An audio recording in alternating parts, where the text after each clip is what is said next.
Summer is here once again, and this summer may just be FGO's hottest in more ways than one. Hello everyone, Soberoni of G&A Reviews here, bringing you a spotlight for the servant who once again proves that chocolate is the superior flavor, Okita Alter Summer. We'll be examining her stats and skills, as well as going over pointers on how to utilize her effectively, and an overall grade comparing her to how she stacks up to the other 5-star servants. So if you're ready to become a father, then make sure you hit that like button, subscribe, and ring my bell so you can catch all of these spotlight videos as they go up, and you can help out the channel. And now, on to Okita stats. Okita has a max HP of 13,635 and a max attack of 12,465. Her HP is surprisingly low for a saber, but she is tied for the second highest attack stat in her class. Her stats are better when compared to the other SSR servants overall, as she has one of the highest attack stats in the game and some solid HP. When it comes to her command cards, Okita has 5 hits on her quick card, 4 hits on her arts, 3 hits on her buster, and 5 hits on her extra card. She has an NP gain rate of 0.67% and a star rate of 10%. Both her NP gain and star generating are very strong, thanks in large part to her high hit counts. Overall, Okita Alter Summer is blessed in terms of stat distribution. She has exceedingly strong offense and utility, as well as serviceable HP, which fits the profile of a well-rounded attacker perfectly. Taking a look at her skills, her first skill is Majin Sword, rank B++. This skill increases her own attack for 3 turns between 20 and 30%, as well as her quick card and buster card effectiveness for 3 turns, both between 10 and 20%, and all of these effects depending on level. Her second skill is Purgatory, rank B, which increases her NP gauge between 20 and 30%, increases her crit damage for 3 turns between 30 and 50%, and increases her star absorption rate for 1 turn between 300 and 500%, all of these effects again depending on level. And finally, her last skill is Sun and Moon, rank A. This skill grants her 2 hits of invincibility lasting for 3 turns, and it also increases her NP gain rate for 3 turns between 20 and 30% depending on level. As for her passives, she has Magic Resistance, rank A, which increases her debuff resist by 20%, and Independent Action, rank A, which increases her crit strength by 10%. Moving on to her deck and Noble Phantasm, Okita Alter has a quick buster deck with Quick, Arts, Buster, and a quick Noble Phantasm. Her Noble Phantasm is Zekken Mukyu Isen, which is an AoE quick attack that deals damage to all enemies with a damage modifier between 600 and 1000% depending on NP level. It also removes all enemies' defensive buffs, and increases Okitan's own quick card effectiveness for 1 turn between 20 and 40% depending on overcharge. Fortunately, Okitan's Ascension Might requirements are very lenient, which is a welcome change after the hell of Lost Bout 6. For leveling, she's going to need 8 seashells, 10 homunculus babies, 15 magatamas, and 5 mirrors. While for her skills, she's going to need a further 15 homunculus babies, 15 seashells, 15 reactor cores, and 10 divine wine per skill.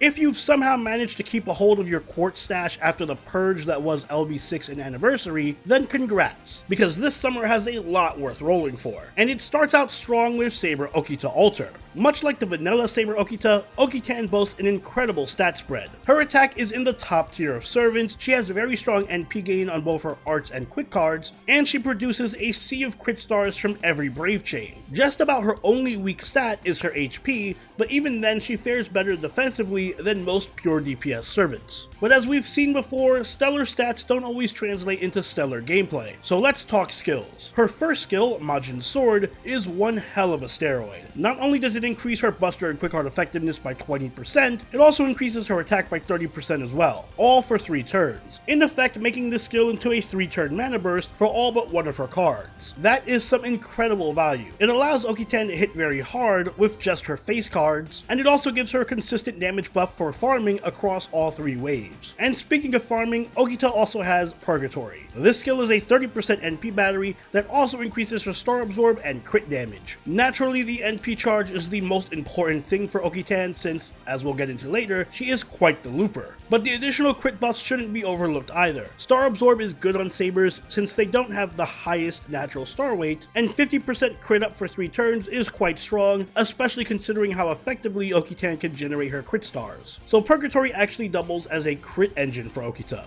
And finally, Okita Alter has a defensive utility skill in Sun and Moon, which provides her with 2 hits of invincibility as well as a 30% NP gain up up for 3 turns. The NP gain is fantastic for further fueling her looping, since she gets very good NP refund from her Noble Phantasm. And because the buff lasts for 3 turns, it just helps her out even more with her consistency. Defensively, invincibility is also about as good as it gets, especially 2 hits worth, since it can protect Okita from most enemy NPs, as well as keep her safe for a couple of turns most of the time. All of Okita's skills are strong, but definitely level her NP battery first, since it's the most important for farming, which is Okita Alter's primary role, followed by Majin Sword for the additional damage buffs, and then Sun and Moon last. In a surprise twist, all 3 of Okita's pen skills are actually worth picking up. Of course, go with mana loading first, but after that you can pick up extra damage up and anti-berserker in whichever order you prefer. Okita's Noble Phantasm is an AoE quick attack that removes enemy defensive buffs and increases her own quick art effectiveness, and this is a very powerful NP. As I mentioned earlier, it does have very high hit counts, which means it not only produces a ton of crit stars to set up Okita for the next turn, but it also refunds a huge amount of NP charge for easier looping. On top of that, it has fantastic utility with the ability to remove enemy defensive buffs before damage, so it always hits, and it can't be blocked even by Castoria's true invincibility, which means it's very strong for challenge quests and boss fights. But even on top of all of that, the additional buff to quick art effectiveness helps to push Okita's damage even further, so her wave clear is quite good despite her lack of an NP interlude. All of this makes Saber Okita Alter a contender for one of the best AoE quick servants in all of FGO. She has some of the best looping consistency among quick servants, which is very rare. In Scotty setups, she's capable of farming just as effectively as the likes of Domon and Karen. But even outside of farming, Okita is an exceptional DPS. Her good mix of steroids ensures that she can keep up high amounts of damage for sustained periods of time. And because her NP can remove defensive buffs, she has a ton of utility for tough content, very similar to Melt. Her strong star generating and high levels of self-sufficiency from Purgatory also make her one of the better crit DPS sabers. She has her own built-in crit engine, and she can sustain herself, so there's no need to build a lot of pieces around her. Most of the time, Okita will just crit for free. It's also worth mentioning that once she gets better quick support in NA, specifically next summer, Okita Alter's viability as both a farmer and a crit DPS will only rise, so she has good long-term value as well. Really, the only drawback to Okita is that she is a dedicated quick looper, and so your mileage with her may vary. Quick looping isn't the most reliable or consistent means of farming anymore, especially with the advent of 90++ nodes. So while Okita can definitely farm more standard nodes highly effectively, she isn't as built for the ultra endgame stuff, and she doesn't yet have another niche that she can fall back on the way someone like Domon does. And yes, while she can be very effective for challenge quests, there are still better single target quick DPS options like Melt, MHX Alter, and Kama. So Okita's problems have less to do with her kit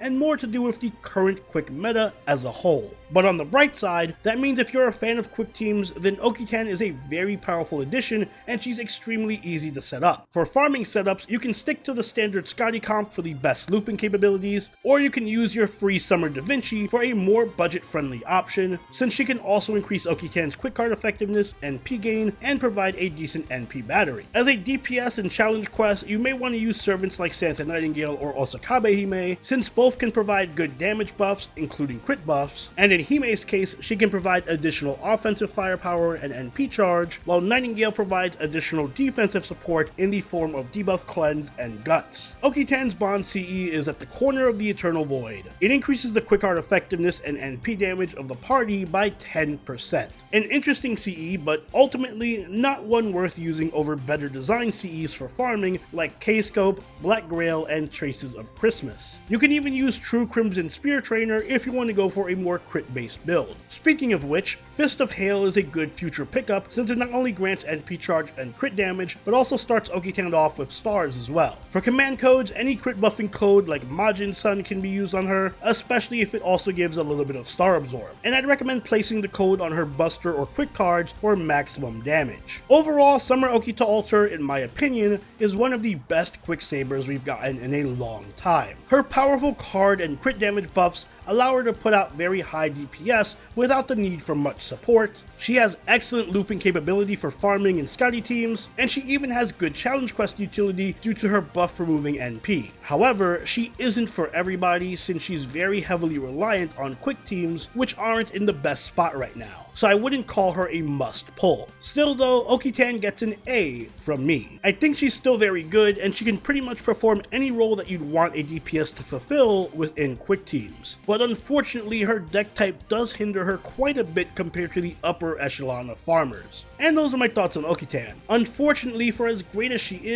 isn't going to be the best farmer coming out this summer, which gives you an idea of just how stacked this summer is going to be. Although I will consider Okita Alter the hottest summer servant that we're getting this year, so maybe she's worth rolling for that. But what do you think? Let me know in the comments down below, and if you enjoyed this video, don't forget to leave a like and consider subscribing if you really enjoyed the video. Join the Party of Order Discord, chill with us on Twitch, and follow us on Twitter, and I'll see you all in the next Servant Spotlight.